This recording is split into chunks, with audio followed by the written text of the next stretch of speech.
Hello everyone, welcome to Well Academy. तो दोस्तों, हम सभी को पता है कि 2021 का जो साल था, यानी 2021 का जो गेट हुआ, उसके रिलेटेड जो भी अपॉर्चुनिटी आई थी वो मेरे हिसाब से अभी तक गेट की हिस्ट्री में सबसे बेस्ट अपॉर्चुनिटी। सबसे पहली जो आपको लग रही होगी बेस्ट अपॉर्चुनिटी, वो है आईओसीएल। आईओसीएल के अंदर अनरिजर्व्ड कैटेगरी के अंदर सिविल इंजीनियरिंग की बात करूं, बाकी ब्रांच में भी ऐसा ही कुछ सिनेरियो था। 60.66 कितना दोस्तों, 60.66 अनरिजर्व्ड कैटेगरी के लिए वैल्यू थी।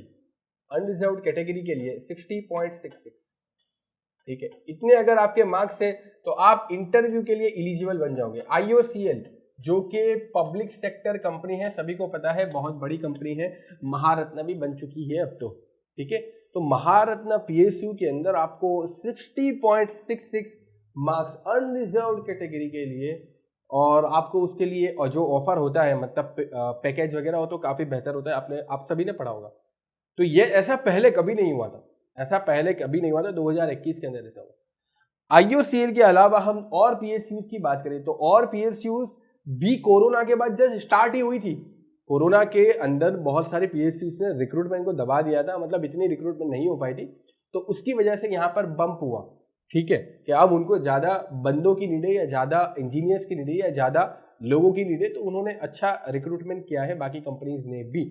But the thing is that इसके अलावा, पीएसयूज के अलावा, आपके पास आईआईटीज एंड एनआईटीज के भी काफी अच्छी अपॉर्चुनिटीज है, जो कि हर साल अगर आप देखो तो अगर आपका 2000 रैंक भी है, 2-3 हजार रैंक भी है, तो भी आप आराम से आईआईटीज पा सकते हो, ठीक है। कोर ब्रांच के अंदर थोड़ा बहुत सेक्रीफाइस करना पड़ेगा, बट ये कि आपको आईआईटीज आराम से 2-3 हजार रैंक तक भी मिल जाता है। इंटरडिसिप्लिनरी ब्रांच बोलो या थोड़ी न्यू आईआईटीज बोलो, नई आईआईटीज के अंदर तो बहुत ज्यादा अपॉर्चुनिटी है, बहुत ही ज्यादा।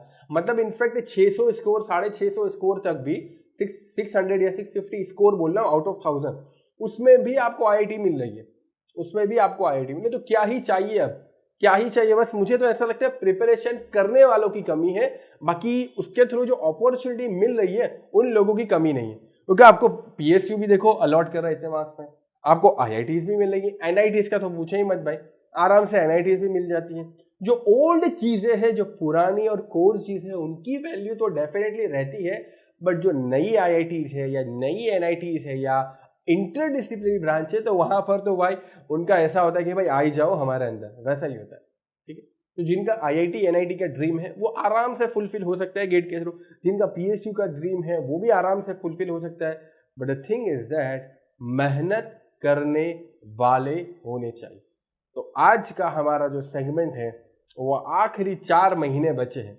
ये 4 महीने आप 1 साल और 4 महीने भी कर सकते हो, और ये 4 महीने को आप सिर्फ और सिर्फ 4 महीने ही बना सकते हो। कैसे कैसे 4 महीने को 1 साल 4 महीने कैसे कर सकते हैं? अगर ये 4 महीने में आपने और कुछ बेस्ट नहीं किया दोस्तों, तो नेक्स्ट अटेम्प्ट गिन लो, नेक्स्ट अटेम्प्ट का अगेन 1 साल, ये 4 महीने आपके 1 साल 4 महीने में कन्वर्ट हो गए। But the thing is that अगर आपने फोकस से अभी तक करते ही आ रहे थे, या अभी कुछ स्ट्रेटेजिकली काम करोगे, इस 4 महीने के अंदर आप इस 4 महीने को 4 महीने ही बना ही सकते हैं। यहां से आप या तो पीएसयूज का ऑप्शन ले सकते हो, या तो एनआईटीज या आईआईटीज के अंदर जा सकते हो, एटसेट्रा। मतलब यह है कि ये आपके आखिरी 4 महीने हो गए प्रिपरेशन के, वरना अगर कुछ नहीं मिला तो ऑब्वियस बात है फिर आप 1 साल और ड्रॉप लोगे और फिर से वही लूप के अंदर कहीं ना कहीं रह जाओगे। और आप सभी को पता होगा, जो लोग मेहनत करते हैं, यार ये काफी डिफिकल्ट फेज होता है, ये काफी डिफिकल्ट फेज होता है यार, क्योंकि हमें प्रिपरेशन के ऊपर फोकस करना पड़ता है। और जिनका 1 या 2 साल का ऑलरेडी ड्रॉप हो चुका है, उनके लिए तो बहुत ही ज्यादा प्रेशराइज सिचुएशन होगी। उनको मतलब अपने ऊपर सेल्फ डाउट भी हो रहा होगा, बाहर के लोग भी डाउट कर रहे होंगे, और उनको अपने आप को प्रूव भी करना है। तो ये बहुत ज्यादा प्रेशर सिचुएशन के अंदर बेस्ट परफॉर्म करना है। बट मैं हमेशा से यही कहूंगा कि जिसका अंत भला उसका सब कुछ भला। तो अब अंत भले के लिए, अब अंत के अंदर पहुंच गए तो गिव अप तो पहली बात तो करना नहीं है। पहली बात तो कोई भी इंसान जिसके टेस्ट में कम मार्क्स आते हैं या जिससे क्वेश्चन सॉल्व नहीं हो रहे, वो गिव अप नहीं करेगा, वो लास्ट तक फाइट करेगा। बस ठीक है, उसके बाद जो रिजल्ट आएगा देख लेंगे। बट सबसे अच्छी बात क्या होगी पता है, गिव अप नहीं करने की। एटलीस्ट आपको ये रिग्रेट तो नहीं होता कि यार मैंने ट्राई ही नहीं किया। अगर आपने गिव अप नहीं ही किया तो आपके पास ये रिग्रेट तो नहीं ही होगा कि मैंने ट्राई नहीं किया, मैंने तो लास्ट तक ट्राई किया, फिर ठीक है जो रिजल्ट आना था वो आ गया। और तुम यकीन मानो जो लास्ट तक ट्राई करते हैं, फाइट मारते हैं, मैंने तो ऐसे बहुत सारा आसपास एक्सपीरियंस देखे हैं, उनको कुछ ना कुछ बेहतर मिल ही जाता है। जो लोग लास्ट तक फाइट करते हैं, चाहे कभी टेस्ट में कम नंबर आए या क्वेश्चन सॉल्व हुए या नहीं हुए, चाहे कभी डिमोटिवेट हो गए, ठीक है, बट वो लास्ट तक डटे रहे। ऐसा कभी नहीं सोचा कि भाई प्रिपरेशन बंद करो दूसरा कुछ काम करते हैं, ऐसा कभी नहीं सोचा। जिन्होंने जो लास्ट तक फाइट करते हैं उनको कुछ ना कुछ बेहतर मिल ही जाता है, ऐसा मेरा एक्सपीरियंस बोलता है। और मैंने भी अपने आसपास जितने लोगों को देखा उनका भी यही एक्सपीरियंस है कि अगर लास्ट तक गिव अप नहीं करोगे तो कुछ ना कुछ बेस्ट तो मिल ही जाएंगे। अब दोस्तों आखिरी 4 महीने आपके पास बचे हैं, ठीक है, इसमें बेस्ट यूटिलाइजेशन कैसा करना है उसके बारे में चलिए स्टार्ट करते हैं। तो दोस्तों अक्टूबर महीने में एक आइडियल स्ट्रेटेजी क्या होनी चाहिए उसके बारे में बात करते हैं। अक्टूबर महीना चल ही रहा है और सभी को इसी को फॉलो करना है अगर आप अच्छे से करना चाहते हो। सबसे पहले आप पुराने सब्जेक्ट्स का रिवीजन करोगे, ये मोस्ट इंपॉर्टेंट थिंग है। ऐसा नहीं है कि भाई आगे भाग और पीछे छोड़, बहुत आगे आगे भागते रहते पीछे का कुछ याद नहीं रहता, क्या मतलब। तो मोस्ट टाइम पे revision of old subject should be there in the month of October. अगर आपने ऑलरेडी पुराने सब्जेक्ट खत्म कर लिए होने चाहिए एज ए सिंसियर एस्पिरेंट, नहीं किए तो कर लो भाई, नहीं किए तो कर लो। तो अगर आपके पुराने सब्जेक्ट खत्म हो गए जो कि होने ही चाहिए, तो आप पुराने सब्जेक्ट के रिवीजन को एक मोस्ट इंपॉर्टेंट थिंग मानोगे। दूसरा है difficult previous year questions. Difficult previous year questions दोस्तों, प्रीवियस ईयर क्वेश्चन जब आपने पहली बार सॉल्व किए होगे तो कुछ क्वेश्चन फटाफट सॉल्व हो गए होंगे, अरे भाई ये तो फॉर्मूला बेस है, फटाफट से सॉल्व। वैसे क्वेश्चन को बार बार लगा के कोई फायदा नहीं, क्योंकि वो फॉर्मूला बेस है, डेटा आपने देखा, आपने यहां पर सॉल्व कर दिया, वो बार बार करने से याद रह जाएंगे बट कुछ इंप्रूवमेंट नहीं होगा। लेकिन कुछ ऐसे क्वेश्चन होंगे जो पहली बार में आपसे नहीं बने होंगे, और ऐसे क्वेश्चन हमेशा से होंगे जिसके अंदर कोई एक्स्ट्रा ऑर्डिनरी कॉन्सेप्ट लगता है, जिसके अंदर डिटेल कॉन्सेप्ट लगता है, वो आपसे नहीं हुए होंगे, ठीक है, या जिसका कॉन्सेप्ट आपको नहीं पता था वो भी आपसे नहीं हुए। तो ऐसे जो डिफिकल्ट क्वेश्चन आपके हिसाब से जिनको आपने मार्क करके रखा होगा, अगर नहीं है तो रख दो, मार्क करके difficult question, difficult previous year questions को रख दो, उसका भी रिवीजन करना है, उसका भी रिवीजन करना है, ताकि एट द एंड, ये क्यों कर रहे हैं इनका डिफिकल्ट प्रीवियस ईयर क्वेश्चन का रिवीजन क्यों कर रहे हैं, जो इजी है वो तो इजी में चला गया, but difficult previous year question का रिवीजन करने से difficult previous year question difficult नहीं रहते।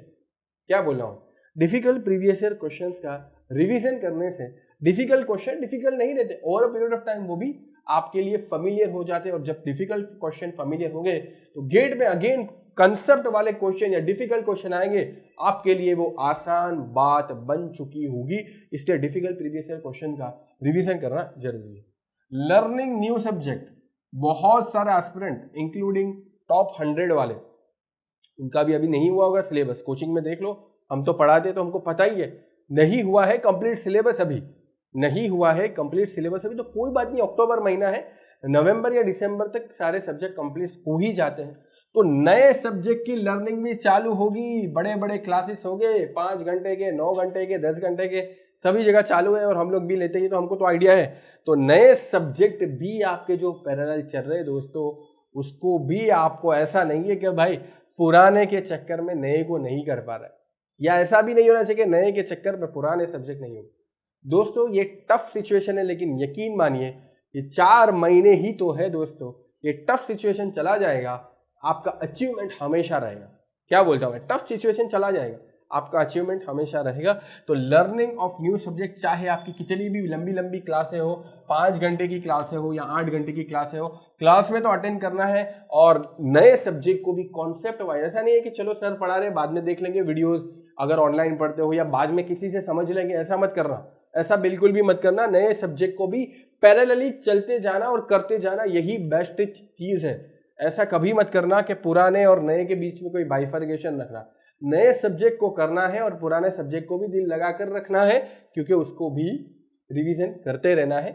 चलो उसके बाद नए सब्जेक्ट कर रहे हैं मेरे दोस्तों, तो नए सब्जेक्ट के लिए आपको नए सब्जेक्ट के प्रीवियस ईयर क्वेश्चन करने पड़ेंगे। नए सब्जेक्ट कर रहे हो पहली बार, तो नए सब्जेक्ट के प्रीवियस ईयर क्वेश्चन, नए सब्जेक्ट कर रहे हो तो फिर topic wise test, subject test, ये भी तो होना चाहिए। क्योंकि आपने देखा होगा, मैंने एक वीडियो में समझाया था कि यही प्रिपरेशन स्टेजेस है, concept building, practising and performance, 3 ही प्रिपरेशन स्टेजेस है, चाहे आप दुनिया की कोई भी एग्जाम दे लो। कौन सा, concept building, practising and performance. यही तो 3 स्टेज है और यही 3 स्टेज को तो मैं यहाँ पर इंक्लूड कर रहा हूँ। तुम ध्यान से देखो, ये जितनी भी चीजें बनाएंगे ये over a period of time analysis करके बनाएंगे भाई। यहाँ पर हमने लर्निंग को भी रखा, यानी कि कॉन्सेप्ट बिल्डिंग भी हो रहा है, यहाँ पर प्रैक्टिस भी हो रही है, डिफिकल्ट प्रीवियस ईयर क्वेश्चंस भी कर रहे हो, रिवीजन भी कर रहे हो, और यहाँ पर टेस्ट देके आप क्या कर रहे हो, परफॉर्मेंस की प्रैक्टिस कर रहे हो। टेस्ट देना ही तो एक्चुअली परफॉर्मेंस है।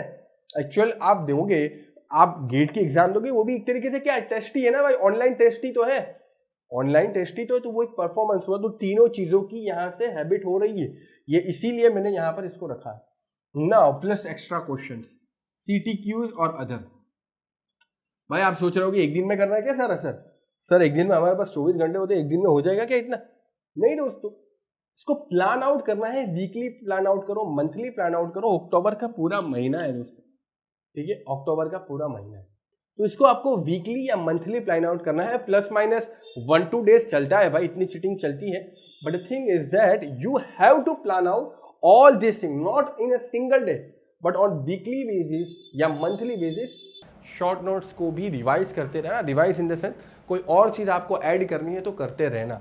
तो fast revision through short notes. कितना करे भाई, कितना फास्ट रिवीजन करे, ये कितना रिवीजन करे, पूरा एक दिन में पूरी शॉर्ट नोट्स कर ले क्या? नहीं, पूरा एक दिन में पूरी शॉर्ट नोट्स करने की नीड नहीं है। आप प्लान आउट करो ना, आपको एक महीने के अंदर सारे सब्जेक्ट खत्म करने हैं फास्ट रिवीजन के थ्रू, तो आप प्लान आउट करो कि भाई एक वीक में मैं 3 सब्जेक्ट करूंगा तो हो जाएंगे 4 वीक के अंदर 12, ठीक है। और इतने ही ऑलमोस्ट सभी के सब्जेक्ट होते हैं। एक वीक के अंदर अगर मैं 3 सब्जेक्ट कर रहा हूँ तो 4 वीक के अंदर 12 के आसपास हो ही जाएंगे, ठीक है। प्लस माइनस 1-2 सब्जेक्ट, कोई सब्जेक्ट बड़ा होता है, कोई सब्जेक्ट छोटा होता है, वो तो आप समझ ही सकते हो, बट आपको दोस्तों प्लान आउट करना पड़ेगा यार। Planning is very important. ये प्रिपरेशन आपको सिर्फ और सिर्फ इंजीनियरिंग नहीं सिखाती, ये प्रिपरेशन आपको प्लानिंग सिखाती है, ये प्रिपरेशन आपको पेशेंस सिखाती है, ये प्रिपरेशन आपको बहुत कुछ सिखाती है। सब आपको मतलब एक आप अपने लाइफ के CEO हो, ऐसा समझ लो। आप क्या हो, अपनी लाइफ के CEO हो। आपको प्लानिंग भी करना है, आपको उसको एग्जीक्यूट भी करना है, कैसे एग्जीक्यूट करना है वो भी देखना है, उसका मटेरियल भी लाना है, खुद को ही कॉन्सेप्ट डेवलप करना है, सब कुछ आपको खुद को ही करना है।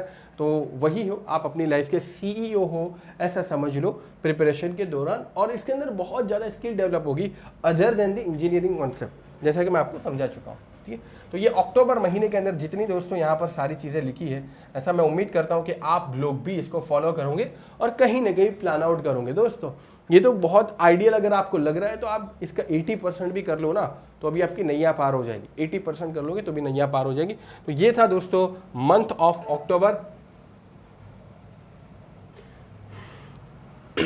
दोस्तों बात करते हैं November, December and January, most crucial month of your life, अगर मैं सही बोलूँ तो। क्योंकि हो सकता है कि आप अगर इसके बाद PSU में चले जाओ या IITs में चले जाओ, तो इसके बाद फिर कभी लाइफ में आप प्रिपरेशन का मुंह न देखो। यानी फिर मतलब प्रिपरेशन इन द सेंस के कंपटीशन जो हो रही है, जो गेट के थ्रू हो रही है या EAC के थ्रू हो रही है या और कोई भी कंपटीशन हो रहा है, तो कंपटीशन में आप नहीं आओगे अगर आप ये 3 महीने अच्छे से कर लेते हो और इसके बाद आपको कुछ हासिल हो जाता है। तो ऑब्वियस बात है फिर से आप कंपटीशन में क्यों आओगे। तो ये हो सकता है कि आपकी लाइफ के आखिरी 3 महीने हो सकते हैं जिसके अंदर आप एक्चुअल कंपटीशन की तैयारी कर रहे होंगे।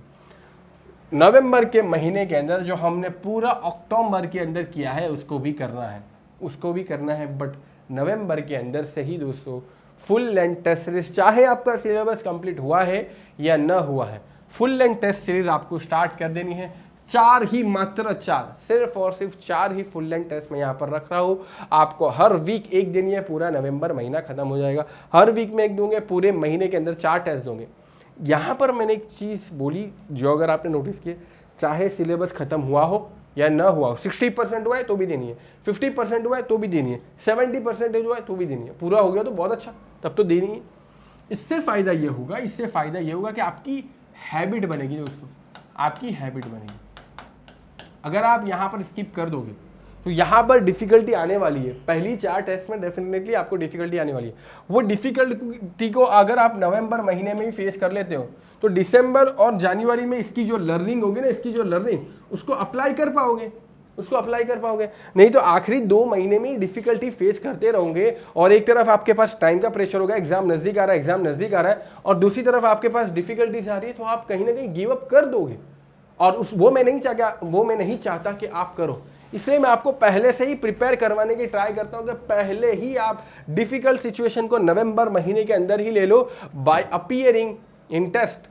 4 फुल लेंथ टेस्ट के अंदर अपीयर हो, कम मार्क्स आएंगे कंसिडरेबल, फुल आपका सिलेबस नहीं हुआ कंसिडरेबल, सिली मिस्टेक होगी कंसिडर है, रैंक अच्छा नहीं आया कंसिडर है, ये सारा चीज़ नवंबर में कंसिडर है। ये आपकी एक फुल लेंथ टेस्ट सीरीज भी आपके लिए एक प्रैक्टिस जैसा ही है, ठीक है। उसके बाद जब दिसंबर के महीने के अंदर आ गए, आपको यहाँ पर 4 टेस्ट सीरीज का एक्सपीरियंस है और ये एक्सपीरियंस अब यहाँ पर आपको दिसंबर और जनवरी में बहुत काम लगेगा कॉन्फिडेंस के लिए, क्योंकि यार अल्टीमेटली सभी को पता होगा कॉन्फिडेंस इज द की, बहुत ही ज़्यादा इंपॉर्टेंट है कॉन्फिडेंस। अगर एक बंदा कॉन्फिडेंस के साथ एग्जाम देता है उसका रिजल्ट अलग आएगा, इवन तो सेम नॉलेज, और दूसरा बंदा अंडर कॉन्फिडेंट एग्जाम दे रहा है उसका रिजल्ट अलग आएगा, क्योंकि वो फिर वहाँ पर कुछ रिस्क भी नहीं ले पाएगा और बेस्ट वे में सोच तो बिल्कुल भी नहीं पाएगा।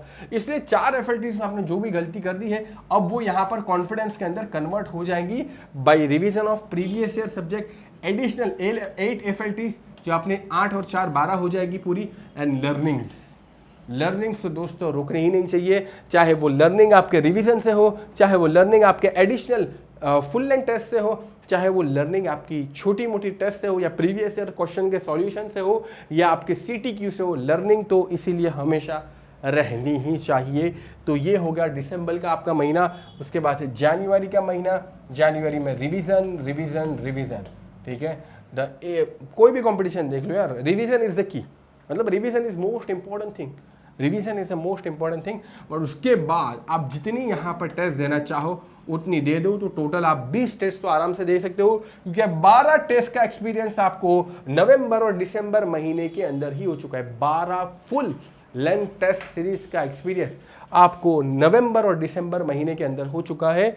जनवरी के अंदर और फुल लेंथ टेस्ट आएगी, लेकिन मेरा ऐसा सजेशन है आप एक दिन में रोज रोज अपीयर मत करना, या ऐसा भी मत करना कि यहाँ भी 3-4 कर ले। यहाँ पर बेस्ट स्ट्रेटेजी ये होगी कि आप एक दिन टेस्ट दो, दूसरे दिन उसका एनालिसिस के अंदर जो भी कॉन्सेप्ट आपके लैग हुए हैं या जहाँ भी मार्क्स कटे उसको एनालिसिस करो, और तीसरे दिन अगेन टेस्ट दो। मतलब मैं ये कहना चाहता हूँ कि अल्टरनेट डेज के अंदर जनवरी के अंदर टेस्ट देना चाहिए, एंड अगेन जब फरवरी के कुछ दिन बचेंगे रिवीजन के ऊपर फोकस करना चाहिए, और एक ऐसी बेस्ट टेस्ट देनी चाहिए आपको।